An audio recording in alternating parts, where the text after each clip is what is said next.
ক'ব বিচাৰিছো Assam association Singapore যদি আপোনালোকে আমাৰ এই অনুষ্ঠানটো চাই আছে এই মুহূৰ্তত মোৰ প্ৰথম কথাটো আপোনালোকৰ ওপৰত আপোনালোক গোটেই কিজন অসমীয়া মানুহ জীৱনখিনি আপোনালোকে জুবিনক লৈ গৈছিল সাগৰলৈ লৈ গৈছিল এই যে আপোনালোকে ফুৰ্তি তামাচা কৰি আছিল মই নেজানো আপোনালোক ছিংগাপুৰ আৰক্ষীৰ কবজাত আছে নে নাই শেখৰ জ্যোতি গোস্বামীয়ে কোৱা মতে জেৰা কৰাৰ পিছত যাবলৈ দিয়া হৈছে যি ধৰণে তেওঁলোক আহি আজি অসম পালেহি 19 তাৰিখৰ পৰা আজি 22 তাৰিখ পালেহি এই অসমীয়া কেইজনে যি কেইজন অসমীয়াই জুবিন গাৰ্গক ইয়টত উঠাই 19 তাৰিখে লৈ গৈছিল তালৈ আজি 4 দিন পাৰ হোৱাৰ পিছতো আপোনালোকে আনুষ্ঠানিকভাৱে এটা বিবৃতি দিয়াৰ কিয় প্ৰয়োজন বোধ কৰা নাই এতিয়ালৈকে আপোনালোকৰ এজনেও এই উপমন্যু তালুকদাৰেই হওক কোনোবা তন্ময় বোলা মানুহজনেই হওক যিমান কেইজন মানুহ আপোনালোক 12 জন মানুহ সেদিনাখন আছিল জুবিন গাৰ্গৰ লগত আপোনালোকৰ কিয় সেই সাহস হোৱা নাই কিয় আপোনালোকে কোৱাৰ প্ৰয়োজন বোধ কৰা নাই যে ঘটনাটো আছিল এনেকুৱা অসমত আপোনালোকে অনাহক বিতৰ্ক নকৰিব বা আপোনালোকৰ সন্দেহ আশংকা যিবিলাক হৈছে এইবিলাক ভুৱা মিছা জুবিন গাৰ্গ আসলতে তেনেকুৱা একো হোৱা নাছিল আজি 4 দিন হ'ল আপোনালোকৰ কি সেই দায়িত্ববোধ নাই প্ৰত্যেক গৰাকী আপোনালোক অসমীয়া সুশিক্ষিত উচ্চ শিক্ষিত আৰু মই ভাবো স্বাভিমানী অসমীয়া সংস্কৃতিবান অসমীয়া আপোনালোকৰ এই দায়িত্বৰ কৰ্তব্যবোধ যদি নাই তেনেহলে আপোনালোকক অসমৰ মানুহে ভাবিব আপোনালোক অকল ফুৰ্তি তামাচা কৰি মদ খাই পেলাই মাতলামি কৰি ভাল পোৱা মানুহ সেই কথাটো হোৱা অনুচিত হেতু হ'ব নালাগে আপোনালোকে অন্তত এই সময়ত অসমৰ মানুহক আশ্বস্ত কৰিব পৰাকৈ আপোনালোক যি 12 জনে খেদিনাখন জুবিন গাৰ্গক সংগ দি পেলাই লৈ গৈছিল সেই দ্বীপটোলৈ আপোনালোকে লৈ যোৱাৰ কাৰণে আজি জুবিন গাৰ্গৰ এই অৱস্থা এটা কথা সঁচা জন্ম মৃত্যু বিবাহ ভগৱানে নিয়ন্ত্ৰণ কৰে জুবিনৰ মৃত্যু আছিল ছিংগাপুৰত তেনেকৈ মৰিবলগীয়া আছিল মৰিছে হয়তো বহুতে সেইটো কথাই ক'ব কিন্তু যিটো পৰিবেশৰ সূচনা হৈছে এয়া মৃত্যু অনাকাংক্ষিত মৃত্যু এয়া মৃত্যু সন্দেহজনক মৃত্যু কিছুমান মৃত্যুৰ পিছত মানুহে আসল ৰহস্যটো জানিব বিচাৰে মাইকেল জেকসন 150 বছৰ জীয়াই থাকিব বিচাৰিছিল 50 বছৰ জীয়াই আছিল মাইকেল জেকসনৰ মৃত্যুৰ পিছত গোটেই পৃথিৱীয়ে জানিব বিচাৰিছিল যে মাইকেল জেকসনৰ কেনেকৈ মৃত্যু হৈছিল জুবিন গাৰ্গৰ মৃত্যুক লৈ কোটি কোটি মানুহৰ মনত একেই প্ৰশ্ন হৈছে সঁচাকৈ পানীত ডুবি তেওঁ সেই অসুখৰ বলি হৈ মৃত্যু হৈছিল নে কোনোবাই কিবা ষড়যন্ত্ৰ কৰিছে কোনোবাই বিষ খুৱাইছে নে কোনোবাই আন কিবা আগদিনাখনে তেওঁক এসোপামান মদ খুৱাই পেলাই কিবা নঘটাবলগীয়া ঘটনা এটা ঘটাই দিলে জুবিন গাৰ্গে কিছুমান দৃঢ় পদক্ষেপ লৈ আছিল কাকো কেয়াৰ কৰা নাছিল চৰকাৰ বিৰোধী এটা স্থিতি লৈছিল মাজে মাজে আৰু চৰকাৰৰ ভালটো কেতিয়াবা ভাল বুলিও কৈছিল সেই মানুহজনক তেনেকৈ তাত মৃত্যু মুখত পেলোৱাত মৃত্যুৰ গহ্বৰলৈ লৈ যোৱাত আপোনালোকৰ নামবিলাক এটা ইয়াত উচ্চাৰিত হৈছে যে আপোনালোকে লৈ গৈছিল গতিকে আপোনালোকৰ কি দায়িত্ব নাই এতিয়ালৈকে আপোনালোকে এটা বিবৃতি দিয়াৰ প্ৰয়োজন বোধ কৰা নাই যদি আপোনালোক আৰক্ষীৰ কবজাত আছে সেয়া আমি নাজানো আমি আপোনালোকক যোগাযোগ কৰিবলৈ চেষ্টা কৰিছো কিন্তু পৰা নাই আৰু পৰা নাই কাৰণেই এনেকৈ আজি টেলিভিছনৰ যোগেদি আপোনালোকক এই কথাখিনি ক'ব বিচাৰিছো যি 12 জন লোক গৈছিল আপোনালোকৰ লগত একো ব্যক্তিগত আক্ৰোশ নাই শত্ৰুতা নাই কোনো আপোনালোক আমাৰ শত্ৰু নহয় কিন্তু আপোনালোকৰ যেটো ভূমিকা এই ভূমিকাটোক লৈ অসমীয়া হিচাপে লাজ পাইছে আজি অসমৰ লাখ লাখ কোটি কোটি জনতাই মৌন হৈ আছে আপোনালোক মুখত চেলুটেপ লগাই আছে কিয় আপোনালোকৰ সৎ সাহসৰ অভাৱ ঘটিছে কি হৈছিল কিয় আপোনালোকে কোৱা নাই এতিয়ালৈকে কিয় প্ৰয়োজন বোধ কৰা নাই নে জুবিনক লৈ পেলাই অকল সেলফি উঠিবলৈকে আপোনালোক সাগৰত সাতুৰি এটা নিজৰ জহুৱা যেটো মানসিকতা সেইখিনিক লৈ আপোনালোক ব্যস্ত আছিল এটা ভিডিঅ' প্ৰথমে দিছে এতিয়া দ্বিতীয়টো ভিডিঅ' দিছে যিগৰাকীয়ে ভিডিঅ' কৰিছিল আপোনাৰ প্ৰতি অনুৰোধ আপুনি ওলাই আহক ওলাই আহি আপুনি কওক আপুনি এই ভিডিঅ' কৰিছিল আৰু সমস্ত ভিডিঅ' আপুনি অসমৰ জনসাধাৰণক দেখুৱাওক কিস্তি কিস্তিকৈ ভিডিঅ' দিয়া এই প্ৰক্ৰিয়াটো বন্ধ কৰক যিখিনি আছিল সম্পূৰ্ণ দেখুৱাওক কাইলৈ জুবিনৰ অন্ত্যেষ্টিক্ৰিয়া হ'ব এতিয়াও সময় আছে জুবিনক পুৰি চাই কৰি দিয়াৰ আগত সকলোখিনি দেখুৱাওক আপোনালোকে কাৰণ আপোনালোকৰ তাত আছে জুবিনৰ লগত যোৱা অসমৰ এজনৰ হাততো নাই যিকেইজন পুৰুষ গৈছিল গোটেইকেইজন পানীত আছিল আৰু যিগৰাকী সহশিল্পী আছিল তেওঁ গমেই পোৱা নাছিল দুৰ্ঘটনাটো ঘটাৰ সময়ত কাৰণ আপোনালোক ছিংগাপুৰত থকা অসমীয়া কেইজনে সেই ভিডিঅ' কৰিছে সেই ভিডিঅ'টো দিয়ক আপোনালোকে আৰু দিব লাগিবই আপোনালোকে কিমান দিন মৌন হৈ থাকিব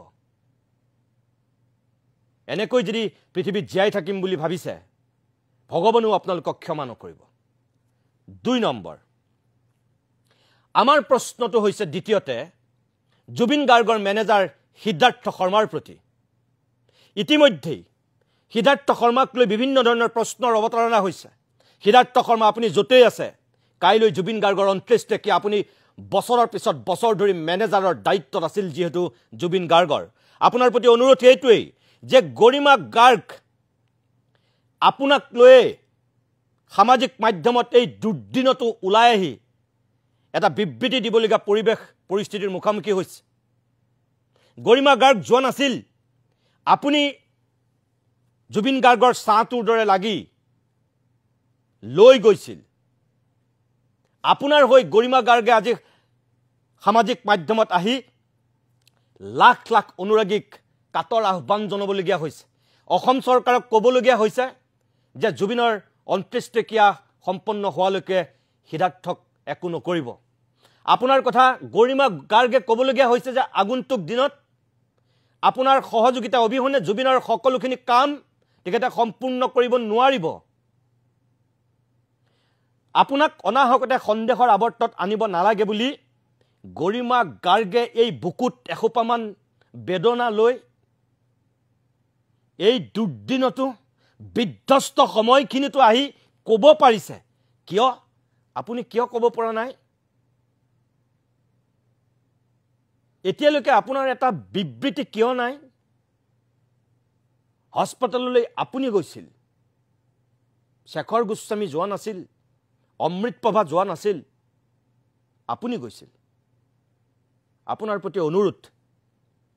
আপুনি ওলাই আহি কথাখিনি কওক চৰকাৰে তদন্ত কৰিছে আৰক্ষী আপোনাক জেৰা কৰিব আজি 19 তাৰিখৰ পৰা 22 তাৰিখ হ'ল কিয় আপুনিতো দিল্লী পাইছেহি সিদ্ধাৰ্থ শৰ্মা দিল্লীটো আপুনি অসমৰ সাংবাদিকসকলক মাতি নি আপুনি কথাখিনি কোৱাত আপত্তি ক'ত আপুনি যদি নিৰ্দোষী সেইখিনি সৎ সাহস আপুনি কিয় দেখাব পৰা নাই ইমান বছৰ জুবিন গাৰ্গৰ লগত থকাৰ পিছত আজি মাত্ৰ কেইটামান ঘণ্টা বাকি আছে জুবিনক জ্বলাই দিব জুবিন চাই হৈ যাব আপুনি কি দূৰৰ পৰা টেলিভিছনত চাই থাকিব সেই দৃশ্য আপোনাৰ বিবেকে কোৱা নাই অসমৰ মানুহে আসল সত্যটো জানক ভয় কিহৰ আশংকা ক'ত